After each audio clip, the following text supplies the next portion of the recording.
प्रिय विद्यार्थियों, जैसे कि कल हमने अभिज्ञान शाकुंतलम के प्रथम अंक में अध्ययन किया कि राजा दुष्यंत जो है वो मृग का शिकार करते हुए आश्रम की सीमा के नज़दीक पहुंच जाते हैं और वहाँ तपस्वी जन मिलते हैं और वो उन्हें मृग का शिकार करने के लिए मना करते हैं। राजा उनकी आज्ञा का पालन करता है। फिर तपस्वी जनों की आज्ञा के अनुसार वो आश्रम में जो है प्रवेश करते हैं, आश्रम में जाते हैं। जैसे ही वो आश्रम में ओर जाते हैं वहाँ उन्हें जो है वार्तालाप सुनाई देता है।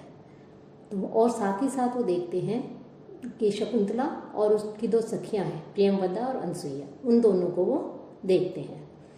तो जब उनको सौंदर्य वो देखते हैं, उनको रूप को देखते हैं, तो राजा दुष्यंत जो है वो मन ही मन ये सोचते हैं कि वो राजा दुष्यंत जो है वो तपस्वी कन्याओं के अत्यधिक मनोहर शारीरिक सौंदर्य को देखकर वो सोचने लगते हैं कि ऐसा शारीरिक सौंदर्य तो राजाओं के अंतःपुर में भी नहीं मिल सकता, क्योंकि अंतःपुर की जो स्त्रियां हैं उनको श्रृंगार प्रसाधन के सारे साधन सुलभ रहते हैं, जिससे वो अपने सौंदर्य को निखार सकती हैं, जबकि आश्रम में वे सारे साधन नहीं मिलते हैं। फिर भी इन तपस्वी कन्याओं का यह है मनोहर सौंदर्य जो है यह अत्यधिक आश्चर्यकारी है। तो राजा उनको देख करके जो है अत्यधिक आश्चर्यचकित हो जाता है। इदम वपु का अर्थ है यह दृश्यमान शरीर अथवा शारीरिक लावण्य। कि शुद्धांत से तात्पर्य यहाँ पर वैसे तो राजाओं के अंतःपुर से है, परंतु यहाँ पर दक्षिणा से इसका अर्थ अंतःपुर में रहने वाली स्त्रियां हैं, ऐसा कहा गया है। कि वन में बिना प्रयत्न और सिंचन आदि सुविधाओं से रहित होने पर भी लताएं जो हैं वो खिलती हैं, विकसित होती हैं, सुंदर लगती हैं, जबकि उद्यान में उगने वाली जो लताएं हैं उनको काट छाट करके सिंचाई आदि की सुविधा मिलती है और उसके उपरांत जो है वो अपनी छटा बिखेरती हैं। लेकिन फिर भी कह रहे हैं राजा दुष्यंत कि प्राकृतिक सौंदर्य के सम्मुख जो उद्यान लताओं का कृत्रिम सौंदर्य है वो उतना आकर्षक नहीं रहता। तो इस प्रकार से राजा जो है वो आश्रम में रहने वाले जो व्यक्ति हैं, तपस्वी कन्या हैं, कह रहे हैं कि उनमें दुर्लभ सौंदर्य, महलों में दुर्लभ ऐसा सौंदर्य वो इन तपस्वी कन्याओं में दिखाई दे रहा है। राजा मन ही मन विचार करते हैं कि ऐसा शारीरिक सौंदर्य तो राजाओं के अंतःपुर में भी दुर्लभ है, जबकि वहाँ सारे सौंदर्य वर्धक सारे पदार्थ उपलब्ध होते हैं, श्रृंगार प्रसाधन के सारे पदार्थ सुलभ होते हैं, लेकिन फिर भी वन में रहने वाली इन तपस्वी कन्याओं की अपेक्षा जो है वो अत्यधिक सौंदर्यशालिनी नहीं होती। जबकि वन में न तो प्रसाधन के साधन उपलब्ध हैं, न ही सुख सुविधाएं उत्पन्न हैं, स्थिति भिन्न है। आश्रम में रहने वाली ये कन्याएं फिर भी अंतःपुर की रानियों से सबकी तुलना में अधिक सुंदर हैं। तो राजा कहते हैं कि यही कहना पड़ेगा कि उद्यान में परिवर्धित जो लताएं हैं उनको वन में परिवर्धित जो लताओं के द्वारा अपनी सुगंधी व कोमलता आदि गुणों से तिरस्कृत कर दिया गया है। अर्थात जहाँ उपवन की लताओं को सुंदर होना चाहिए, वहाँ वन की लताएं कहीं ज़्यादा जो है वो अत्यधिक सुंदर है। तो इस प्रकार से जो है राजा कह रहा है कि यहाँ पर इस जो 15वां जो पद्य था, शुद्धांत दुर्लभम इदम, इस पद्य में कवि का प्रयोजन कृत्रिम सौंदर्य की अपेक्षा प्राकृतिक जो सौंदर्य है उसकी श्रेष्ठता को प्रदर्शित करता है। तब इसके पश्चात ततः प्रविशति यथोक्त व्यापारा सह सखीभ्याम शकुंतला, कि जैसा बताया गया था वैसे ही शकुंतला अपनी सखियों के साथ में जो है वहाँ पर प्रवेश करती है। अर्थात पौधों को सींचती हुई दोनों सखियों के साथ में शकुंतला का रंगमंच पर प्रवेश होता है। शकुंतला कहती है इतः इतः सखियों, ये सखियों इधर आओ, इधर आओ। अनसुईया कहती है हला शकुंतले, हे सखी शकुंतला, कि यहाँ जो हला शब्द है यह सखी के लिए आया है, कि सखी के लिए संबोधन का शब्द है हला। अरि या ओ भी इसे कह सकते हैं कि जहाँ समान अवस्था वाली सखियाँ होती हैं वो परस्पर एक दूसरे को जो है वो हला कह करके संबोधित करती हैं। तो अनसुईया, प्रियंवदा और शकुंतला भी समान अवस्था वाली सखियाँ हैं, इसलिए अनसुईया शकुंतला को हला कह करके संबोधित कर रही है कि त्वत्तो अपि तात काश्यपस्य आश्रम रक्षकाः प्रियतरा इति तर्कयामि, कि त्वत्तो अपि, कि तुमसे अधिक जो आश्रम के वृक्ष हैं वो तात काश्यप, जो महर्षि कर्ण है उनको अधिक प्रिय है। ऐसा मैं तर्कयामी सोचती हूँ, कि मैं ऐसा सोचती हूँ, मेरा ये सोच मानना है, मैं ऐसा समझती हूँ कि महर्षि जो कर्ण है, पिता जो कर्ण है, उनको ये आश्रम के पौधे तुमसे अधिक प्रिय हैं।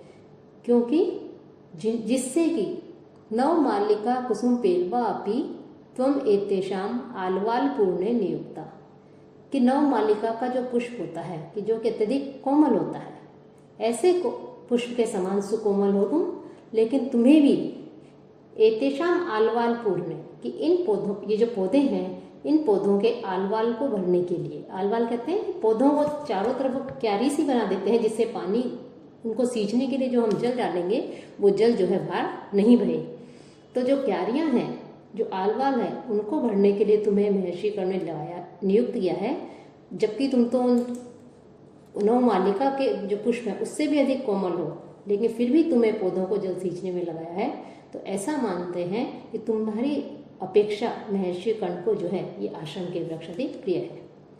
शकुंतला कहती है न केवलम तात नियोग एव, कि यह केवल पिता की आज्ञा ही नहीं है, पिता का द्वारा कहा गया कार्य ही नहीं है, उन्होंने मुझे इस कार्य में नियुक्त नहीं किया है, अपितु अस्ति में सोदर स्नेहो अपि एतेषु, इनके प्रति, ये जो पौधे हैं, इन पौधों के प्रति भी मेरा सहोदर जैसा स्नेह है।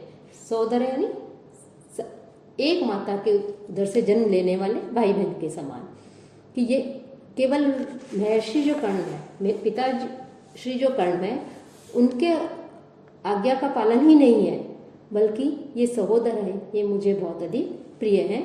इसलिए जो है मैं भी इनसे स्नेह करती हूँ, इसलिए मैं भी इनको जल सींचने के कारण जो है करती हूँ। ऐसा करके वृक्ष को सींचती है। राजा कथम एयम सा कर्ण दुहिता, क्या यह वही कर्ण की पुत्री है?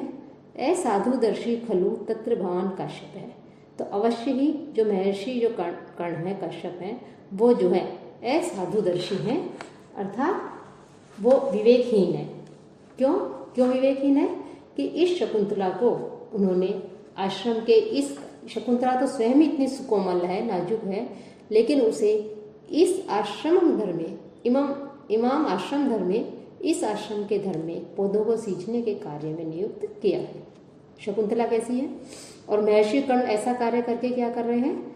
इदम केला व्याज मनोहरम वपुः तपः शमम साधयितुं यह इच्छति ध्रुवं से नीलोत्पल पत्र धारया शमीलतां छेत्तुम ऋषि व्यवसति।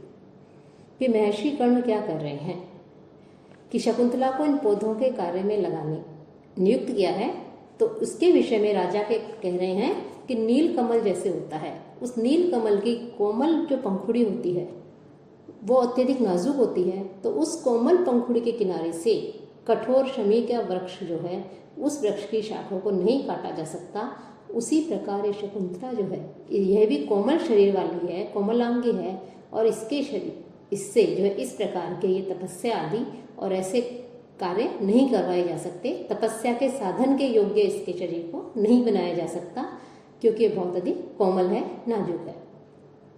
कि उसी प्रकार जैसे नील कमल की पंखुड़ी जो होती है, उसका किनारा देखने में भले ही चाकू की धार जैसे पहनी होती है, उसके समान पहना हो, लेकिन फिर भी जो है उससे जो है हम किसी कठोर चीज को नहीं काट सकते। शमी वृक्ष जो अत्यधिक कठोर होता है, उस वृक्ष को जो है हम नहीं काट सकते हैं। तो कह रहे हैं कि महर्षि कर्ण क्या कर रहे हैं कि यह ऋषि, कि जो महर्षि कर्ण है वो अव्याज मनोहरम, कृत्रिमता रहे, अव्याज यानी जिसमें किसी प्रकार की कृत्रिमता नहीं है, प्राकृतिक सौंदर्य है।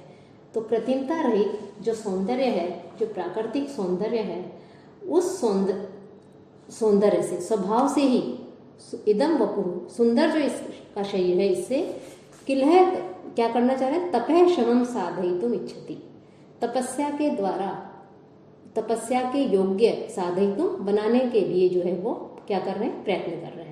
कि ऐसे शकुंतला अत्यधिक कोमल है, लेकिन इसको ऐसे कार्यों में नियुक्त करके ऐसा लग रहा है कि महर्षि कर्ण जो हैं वो क्या कर रहे हैं, स्वभाव से ही सुंदर इस शकुंतला के शरीर को तपस्या के साधन के योग्य बनाना चाहते हैं। तो ऐसा करके वो ऋषि क्या कार्य कर रहे हैं कि वह ऋषि ध्रुवम तो निश्चय ही नीलोत्पल पत्र धाराया, कि नीलोत्पल नील कमल की जो पत्र उसकी भी जो पंखुड़ी होती है, धाराया उस पंखुड़ी के किनारे से, उसकी धार से मानो क्या करना चाहते हैं, शमी लताम छेदुम व्यवसति, कि जो शमी लता है, शमी का जो वृक्ष है उसको काटने का प्रयत्न कर रहे हैं।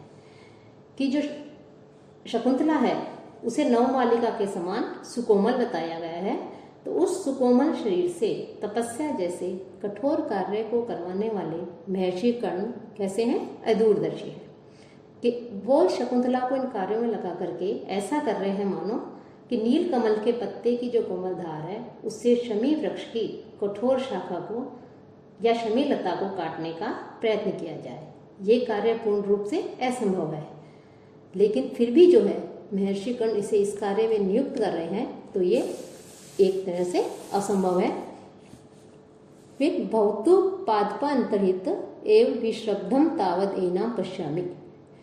फिर राजा दुष्यंत कहते हैं कि ठीक, मैं जब पेड़ों की ओट में छुप करके, वृक्षों की ओट में छुप करके जो है इनसे देखता हूँ। ऐसा कहके राजा जो है वैसा ही करता है, वृक्ष जो है उनकी ओट में, उनके पीछे जो है वो छिप जाता है। शकुंतला, हे सखी अनसुईया, अति पिनद्धेन वल्कलेन प्रियम वदया नियंत्रिता अस्मि। कि शकुंतला क्या कह रही है अपनी सखी से कि हे सखी अनसुईया, अति पिनद्धेन अत्यधिक कसकर बांधे हुए जो वल्कल वस्त्र है, प्रियमवदा ने जो वल्कल वस्त्र बांधा है, इससे नियंत्रिता अस्मि, मैं एक ऐसे लग रहा है मुझे कसकर बांध दिया गया है। शिथिलीय तावत एतत्, तो तुम इसे शिथिल करो, कि मुझे इससे बहुत अधिक कष्ट हो रहा है कसकर बांधने से, तो तुम इसे शिथिल करो। अनसुईया वैसे ही करती है।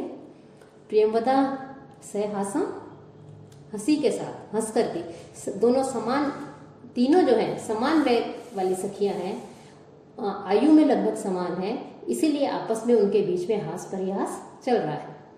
तो प्रियमवदा हंस करके कहती है कि अत्र पयोधार विस्तारित्र आत्मनो यौवनम पालम्भस्व माम किम उपालभसे, कि वो कह रही है, जैसे ही वो कहती है कि मेरे लिए इस वल्कल वस्त्र को ढीला कर दो, प्रियमवदा ने कसकर बांध दिया है, तो प्रियमवदा जो होती है वो हंस करके कैसी है कि तुम जो है अपने स्तनों की विशालता को देने, विशाल बनाने वाले, विशाल कर देने वाले अपने यौवन को जो है तुम उलाना दो, मान किम उपालभ से, मुझे जो है तुम क्यों उलाना दे रही हो।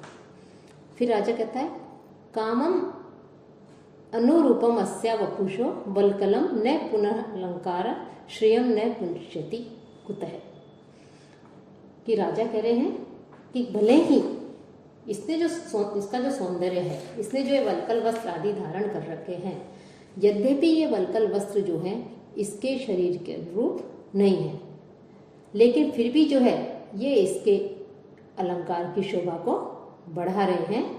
ऐसी नहीं बढ़ा रहे, ऐसी बात नहीं है, अपितु शोभा ही बढ़ रही है। शकुंतला इतनी अत्यधिक सुंदर है और इसने वल्कल वस्त्र धारण कर रखे हैं, तो ऐसा नहीं है कि वल्कल वस्त्र इसके सौंदर्य में वृद्धि नहीं कर रहे, इसकी सुंदरता को नहीं बढ़ा रहे, अपितु बढ़ा ही इसकी सौंदर्य में भी वृद्धि कर रहे हैं। तो कैसे इसके सौंदर्य में वृद्धि कर रहे हैं, शकुंतला जो है इनको वल्कल वस्त्रों में भी कैसी दिखाई दे रही है, इसका वर्णन करते हुए जो है कवि राजा कहते हैं कि सरसिजम अनुविद्धम शैवलेन अपि रम्यम मलिनम अपि हिमांशो लक्षम लक्ष्मीम तनोति इयम अधिक मनोज्ञा वल्कलेन अपि तन्वी किमिव ही मधुराणाम मंडनम नाकृतिना। कि इसमें जो है मालिनी नामक छंद है, नैनय में ये युतेयम मालिनी भोगी लोके, कि जिस छंद के चारों चरणों में क्रमशः नगण नगण यानी 2 नगण 1 मगण 2 यगण, इस क्रम से ये गण 5 गण होते हैं और 15 अक्षर होते हैं, तो वह मालिनी नामक छंद जो है उसमें होता है। तो यहाँ पर जो है मालिनी नामक छंद है, तो इसमें राजा जो है वो वल्कल वस्त्रधारिणी शकुंतला को देख करके उनके हृदय में जो उद्गार प्रकट हो रहे हैं। तो अपने उनके हृदय के उद्गारों की अभिव्यक्ति यहाँ पर की गई है कि शकुंतला जो है किस प्रकार से सुंदर लग रही है। कि सरसिजम अनुविद्धम शैवलेनापि रम्यम, कि शैवलेनपि कि सिवार या जल होता है, जल इकट्ठा जल रहता है तो वह उसके चारों तरफ एक काई से बन जाती है, तो उसे शैव कहते हैं, यानी सिवार।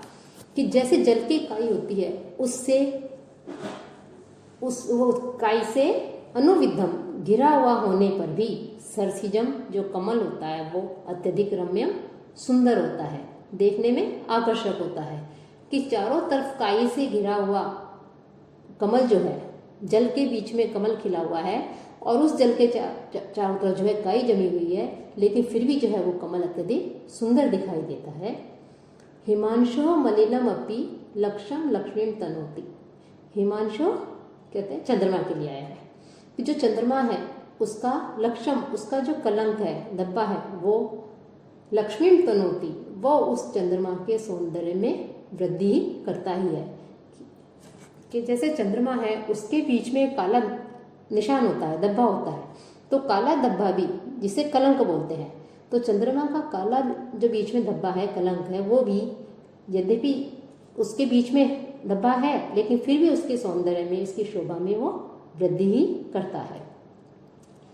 उसी प्रकार से आगे कह रहे हैं फिर वो कि उसी प्रकार से इयम तन्वी, ये जो कृशांगी कृष्काय अंगों वाली ये जो शकुंतला है, यह वल्कलेनपि, इसने वल्कल वस्त्र धारण कर रखे हैं, तो वल्कल वस्त्रों से भी क्या है, ये अधिक मनोज्ञा, उन वल्कल वस्त्रों में भी ये बहुत अधिक सुंदर दिखाई दे रही है ही।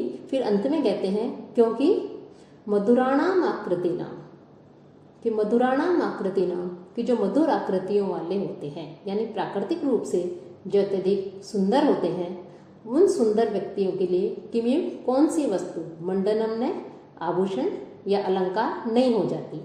अर्थात जो सुंदर है, जो स्वाभाविक रूप से सुंदर है, प्राकृतिक रूप से सुंदर है, उनके लिए तो प्रत्येक वस्तु, प्रत्येक कोई भी वो पहन ले, आभूषण पहन ले, वस्त्र पहन ले, वो वस्त्र या वो आभूषण भी जो है उसके सौंदर्य में वृद्धि करते हैं, वो उसके लिए आभूषण ही बन जाते हैं। कि सुंदर आकृति वालों के लिए तो प्रत्येक वस्तु, कोई भी वस्तु पहन ले, वो उसके सौंदर्य में चार चांद लगाते हैं, उसके सौंदर्य में वृद्धि करते ही है।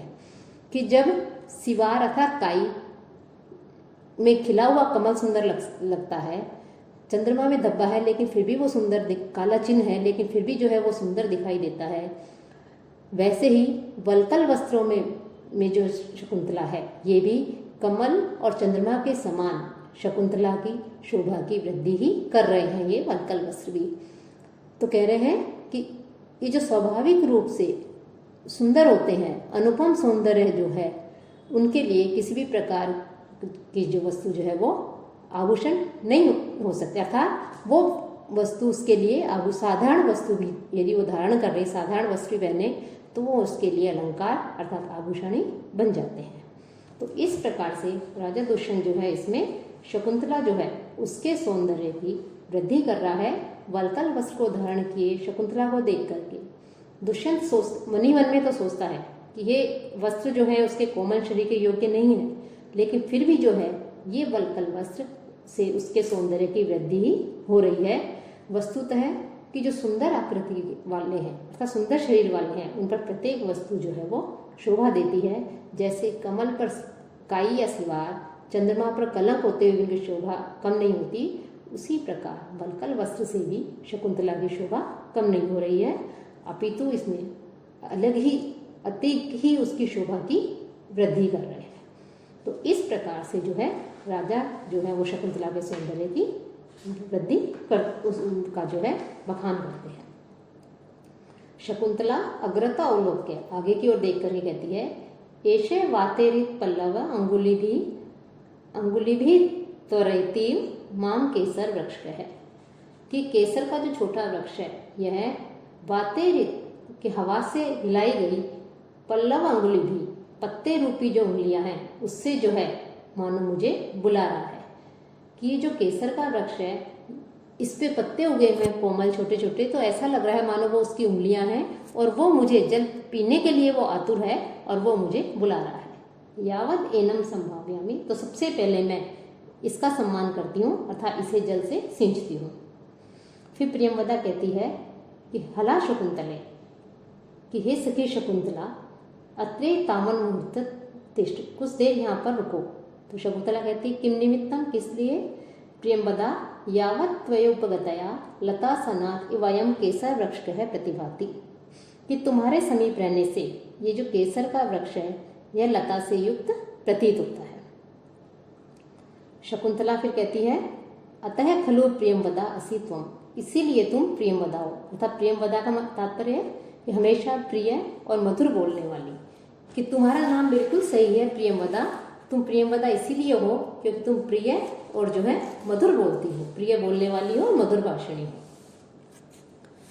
राजा उनके वार्तालाप को सुन रहे होते हैं छिपकर, और फिर वो कहते हैं प्रियम अपि तथ्यम आह शकुंतलाम प्रियंवदा, कि प्रियंवदा ने शकुंतला को यद्यपि प्रिय है तो प्रिय होते हुए भी यथार्थ अर्थात सत्य बात कही है, कि सत्य जो है वो हम प्रिय नहीं होता, हमेशा प्रिय नहीं होता सत्य।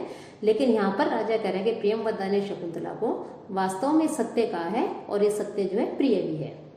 कि अधर है किसलय राग है कोमल विटपानुकारिणो बाहु कुसुमम इव लोभनीयम यौवनम अंगेशु सन्नद्धम, कि कैसी लग रही है शकुंतला, तो उसके सौंदर्य की वृद्धि का वर्णन करते हुए राजा कह रहे हैं कि इसका जो अधर है, जो अधर है, अधर का मतलब होता है होठ, तो अधर उसका भी अधर का तात्पर्य अधरोष्ठ, नीचे वाला होठ, तो वो कैसा है?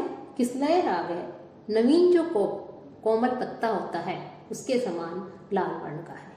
कि वृक्ष के जो पत्ते होते हैं, जो नए नए पत्ते निकलते हैं तो वो कुछ हल्की हल्की लालिमा लिए रहते हैं, तो कह रहे हैं कि शकुंतला का जो नीचे वाला होठ है, अधरोष्ठ है, वह नवीन कोमल के समान लाल वर्ण का है।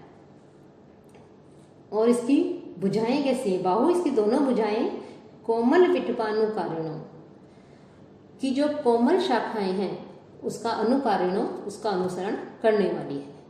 कि वृक्ष की जो कोमल शाखाएं होती हैं उन शाखाओं के समान इसकी दोनों भुजाएं लग रही हैं, टहनियों के समान इसकी भुजाएं हैं।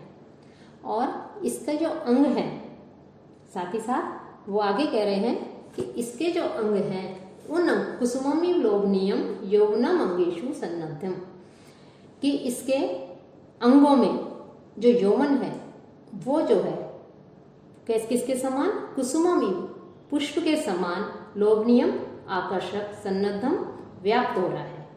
कि और इस शकुंतला के जो शरीर है, शरीर के जो अंग हैं उनमें पुष्प के समान आकर्षक जो यौवन है वो यौवन जो है व्याप्त हो रहा है, अर्थात पुष्प के समान चित्ताकर्षक, मन को लुभाने वाला, हृदय को लुभाने वाला यौवन जो है वो इसके शरीर में व्याप्त हो रहा है।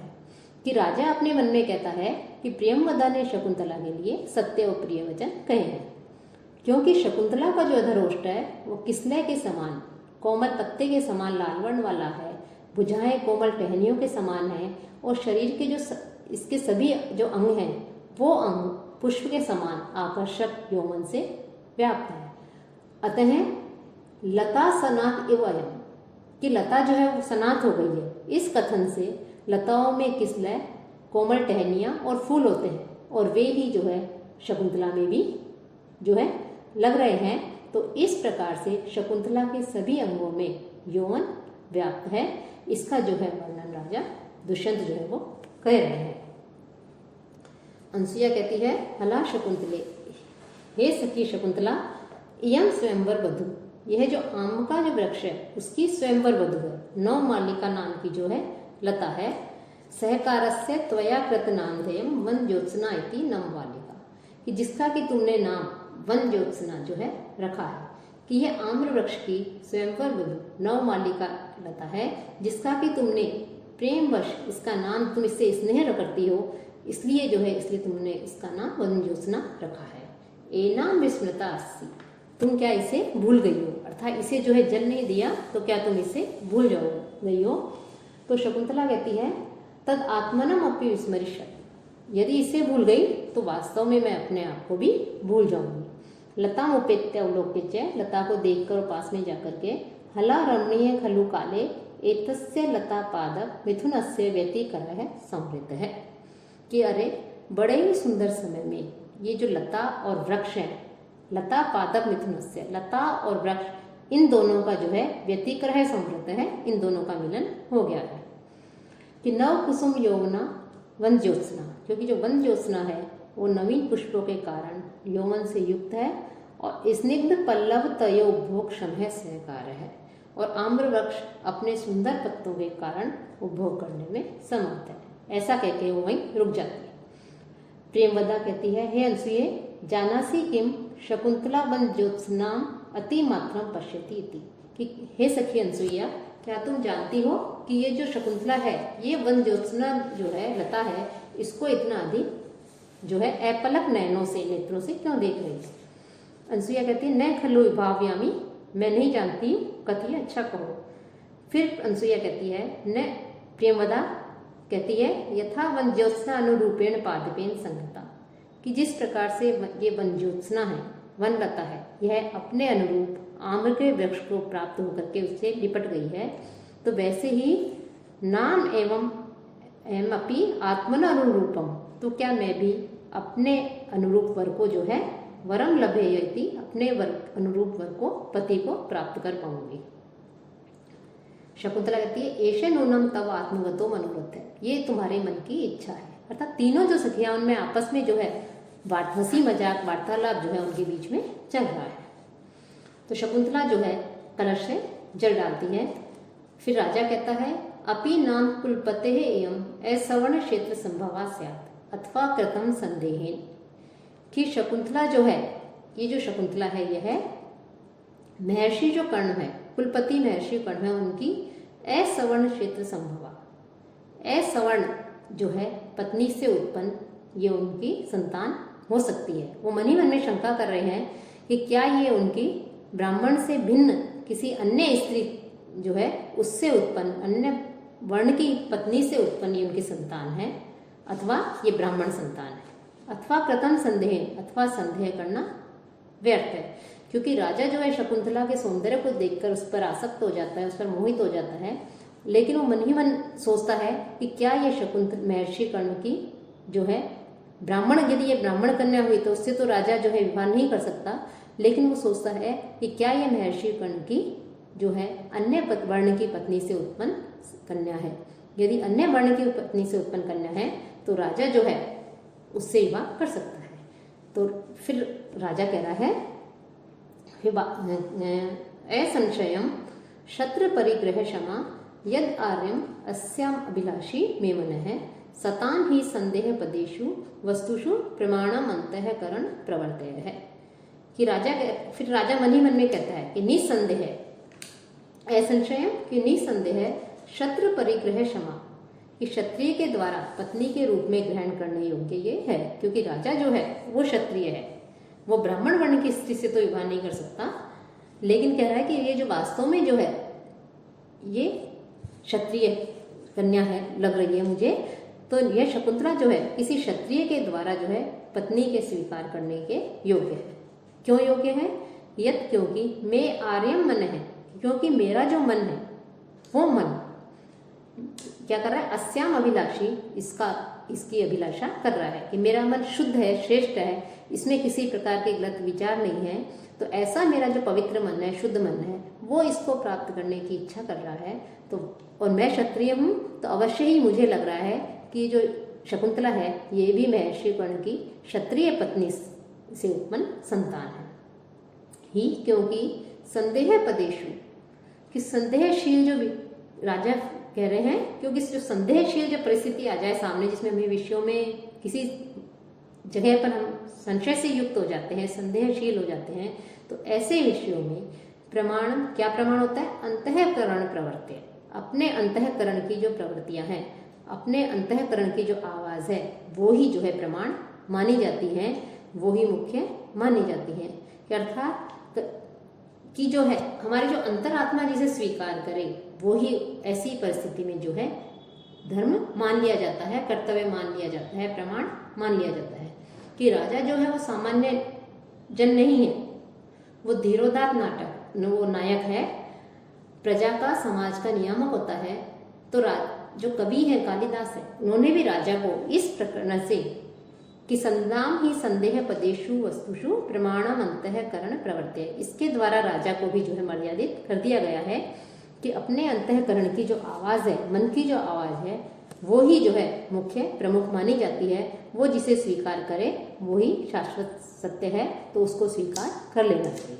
तो इस प्रकार से राजा मन ही मन में सोचता है कि ये क्षत्रिय कन्या हो सकती है महर्षि कर्ण की क्षत्रिय पत्नी से उत्पन्न, कि इसकी अभिलाषा जो है मेरा मन कर रहा है। कि वैसे तो महर्षि कर्ण ब्राह्मण थे, है ना, लेकिन राजा जो है वो उसको मन में ही विश्वास होने लगता है कि ब्राह्मण से भिन्न, ब्राह्मणेतर पत्नी जो है उससे उत्पन्न कन्या है और मेरे लिए विवाह के योग्य है। फिर कह रहे हैं क्योंकि मेरा मन इसकी अभिलाषा कर रहा है, इसलिए जब किसी विषय में संशय होता है, हम संशय से युक्त होते हैं, तो अपने अंतरात्मा की आत्मा को स्वीकार करके हमें उसको जो है वास्तविकता को जानने का प्रयत्न करना चाहिए। तो दुष्यंत जो है उनके शकुंतला के परिग्रह का एक तरह से मन ही मन में निर्णय करते हैं कि वास्तव में ऐसा लग रहा है कि क्षत्रिय कन्या ही है। तथापि तत्वतः एनाम प्लुप्स्यते, कह रहे हैं उपलस्य कि इस विषय में यथार्थ रूप से फिर भी राजा को अपने अंतरात्मा की आवाज तो कह रही है कि क्षत्रिय कन्या है, मैं इससे विवाह कर सकता हूँ, लेकिन फिर भी कह रहे हैं कि यथार्थ रूप से मैं जानने का प्रयत्न करूंगा कि वास्तव में इससे विवाह कर सकता हूँ या नहीं। शकुंतला संभ्रम, घबराहट के साथ में कि अम्मो सलील से सभ्रमोदगतो नवमालिकाम उज्जित्वा वदनम में मधुकरो भी वर्तते, कि शकुंतला जैसे ही पौधों में पानी डालती है, वहाँ जो है नवमालिका जो लता है वहाँ पर जो है भ्रमर बैठा हुआ था, और जल डालने से जो है वो थोड़ा घबरा जाता है, और घबराहट से उड़ता हुआ वो भ्रमर जो है उस नवमालिका को छोड़ करके शकुंतला कह रही है कि ये मेरे मुंह की ओर आ रहा है। ऐसा कह के ऐसा अभिनय करती है मानो भ्रमर जो है बार बार उसके मुख की तरफ आता है।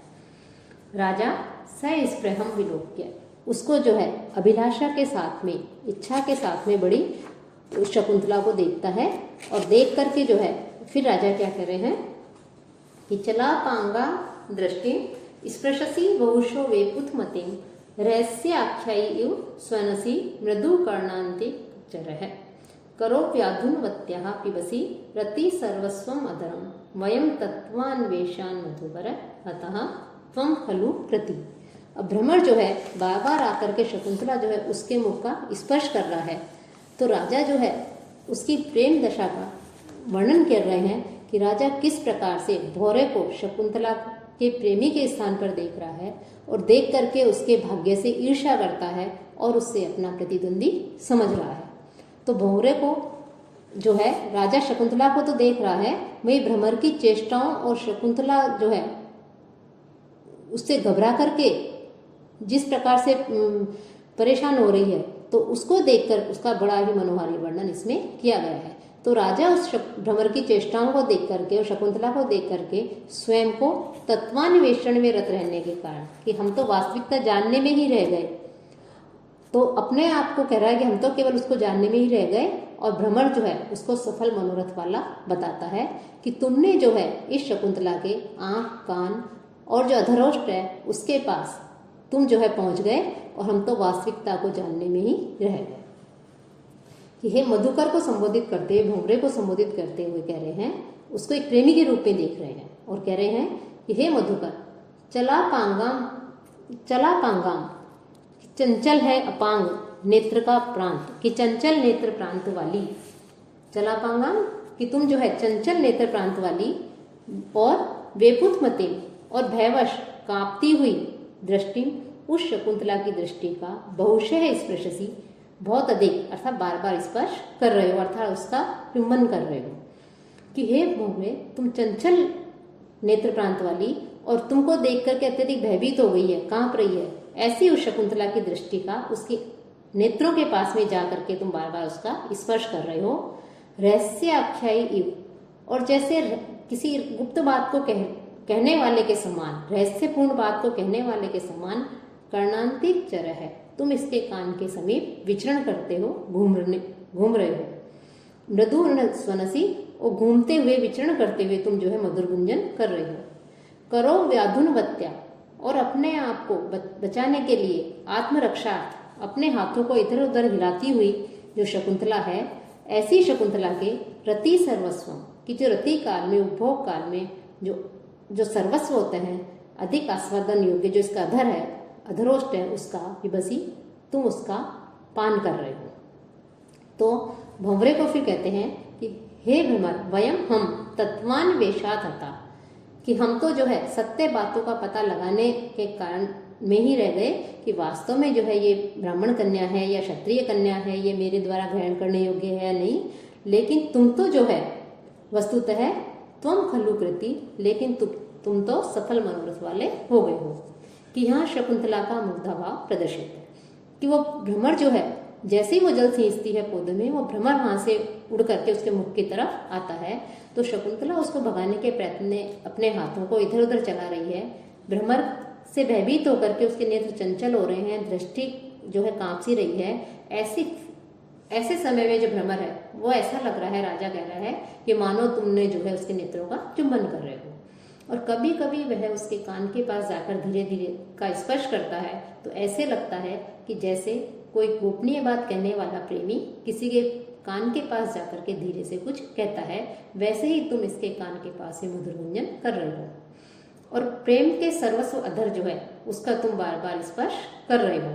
तो भ्रमर की इन सारी जो क्रियाकलाप हैं, सारी चेष्टाएं हैं, इनको देख करके राजा कहता है कि हम तो वास्तविक बात का पता लगाने में रह गए कि यह मेरे द्वारा विवाह योग्य है या नहीं है। यदि ब्राह्मण कन्या है तब तो मैं इससे विवाह नहीं कर सकता, यदि क्षत्रिय है तो मैं इससे विवाह कर सकता हूँ।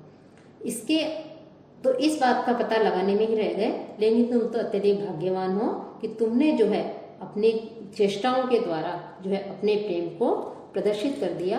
तो भ्रमर को प्रेमी के रूप में जो है यहाँ पर चित्रित किया है, और जो नायिका है शकुंतला, उसकी श्रृंगारोचित जो चेष्टाएं हैं उसका स्वाभाविक और प्रभावशाली जो है वर्णन किया गया है।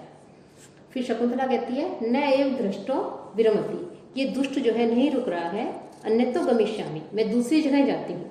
पदांतरे स्थित्वा स दृष्टि शिल्पम, कुछ दूसरे स्थान पर जाती है और फिर कह रही है, कथम इतोपि आगच्छति, क्या ये यहाँ भी आ रहा है।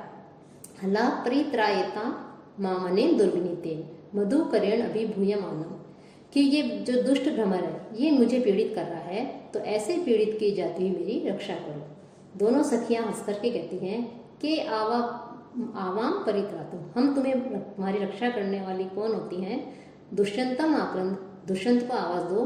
राज रक्षितव्यानि तपोवनानि ना, क्योंकि जो आश्रम है, तपोवन है, उनकी तो रक्षा राजा ही करते हैं, तो तुम्हारी रक्षा भी राजा करेंगे, तो दुष्यंत को बुलाओ। फिर राजा जैसे ही अपना नाम सुनता है वो कहता है, अवसरो अयम आत्मानम प्रकाशयितु, ये उचित अवसर है अपने आप को यहाँ प्रकट करने का। न भेतव्यम, मत डरो, इस प्रकार से आधी बात कहता है और फिर मन में कहता है, राजभावत्व अभिज्ञातो भवेत, कि यदि मैं तुरंत मेरा नाम लिया इन्होंने कि दुष्यंत को बुलाओ, और मैं यदि चला जाता हूँ तो इन्हें ये पता चल जाएगा, इन्हें ज्ञात हो जाएगा कि मैं राजा दुष्यंत हूँ, और वो अपने आप को जो है उनसे कुछ समय के लिए छिपाकर रखना चाहता है। तो फिर कहता है, एवं तावद अभिधासी, तो ठीक है मैं इस प्रकार से कहूँगा। शकुंतला कुछ कदम चल के और से दृष्टि शिल्पम, दृष्टि डाल करके, कथम इतो अपि माम अनुसरती, क्या ये यहाँ भी मेरा पीछा कर रहा है। राजा शिवता से पास में जाकर के कहता है, कह पौर्वे वसुमतीम शासती शासितरी दुर्विनीतानाम अयम आचरति अविनयम मुग्धासु तपस्वी कन्यासु, कि राजा क्या करे, दुर्विनीतानाम शासितरी, कि दुष्ट जनों का पर शासन करने वाले, दुष्ट जनों का दमन करने वाले, पौर्वे पूर्व वंश में उत्पन्न, पृथ्वी वसुमती, इस पृथ्वी पर शास्ति शासन करने वाला ऐसा कौन है कि जिसके राज्य में अयम मुग्धासु तपस्वी कन्यासु, यह सरल स्वभाव वाली, सीधी सादी, भोली वाली तब जो तपस्वी कन्याएं हैं, इन मुनि कन्याओं के प्रति अविनयम आचरती, दुष्टता का, अशिष्टता का जो है आचरण कर रहा है कि दुष्ट जनों का दमन करने वाले पूर्व वंश में उत्पन्न राजा के द्वारा इस पृथ्वी पर शासन करने वाले उस राजा के राज्य में ये कौन दुष्ट है जो ऐसी सरल स्वभाव वाली तपस्वी कन्याओं के प्रति दुष्टता का, अशिष्टता का आचरण कर रहा है। तो ऋषि अनसुईया सर्वा राजानम दृष्टवा किंचिदपि संभ्रांता, सभी जो ऋषि कन्याएं थी प्रियंवदा, अनसुईया, शकुंतला, वो राजा को देख करके जो है कुछ एकदम से घबरा जाती है। जब हम भी कोई बात कर रहे हैं, अचानक से कोई हमारे सम्मुख उपस्थित हो जाए तो हम थोड़े से विचलित हो जाते हैं, घबरा जाते हैं। वैसे ही वो ऋषि कन्याएं भी घबरा गई। अनसुईया कहती है, अरे न खल्लु किमपि अहितम, कि कोई वस्तुतः कोई बड़ी समस्या, बड़ी विपत्ति या संकट नहीं है। यम नौ प्रिय सखी, ये हमारी जो प्रिय सखी है यह मधुकरेण अभिभूयमाना, भंवरे के द्वारा पीड़ित की जाती हुई कातरी भूता दुखी हो गई है कि भंवरा जो है वो इसकी तरफ आ रहा है बार बार, तो उससे जो है ये दुखी हो गई है। ऐसा कहकर शकुंतला को दिखाती है। राजा शकुंतला की ओर देख करके अपी तपो वर्धते, क्या आपका तप बढ़ रहा है, अर्थात क्या आप अत्यधिक भयभीत हैं, आप जो है अत्यधिक कष्ट में हैं, ये जो है आपको बहुत अधिक दुखी कर रहा है। शकुंतला साध्य सात वचन तिष्ठति, शकुंतला जो है थोड़ी लज्जित होकर के कि जो है चुपचाप से वहां पर खड़ी हो जाती है।